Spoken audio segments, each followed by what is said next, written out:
Mijoz kelganda mahsulot olishdan oldin unga oyma-oy necha puldan to'lab borishini hisoblab berish uchun biz kalkulyatordan foydalanamiz.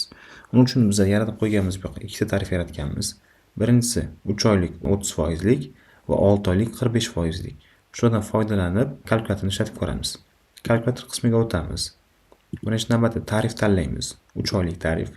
Agar 3 oyga 5 million so'mlik mahsulotni oladigan bo'lsa, necha pulga chiqishini hisoblab berishimiz kerak. Boshlang'ich to'lov bo'lsa kiritadi, bo'lmasa uni qo'yib qo'ysak bo'ladi.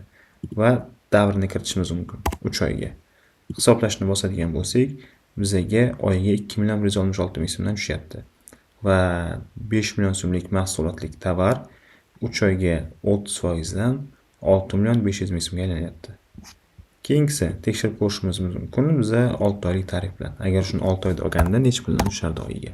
Hisoblashni bosadigan bo'lsak, 6 oylik tarifga va 45% ga mo'ljallab hisoblab beryapti. Va oyiga 1,208 ming so'mdan to'lov tushyapti.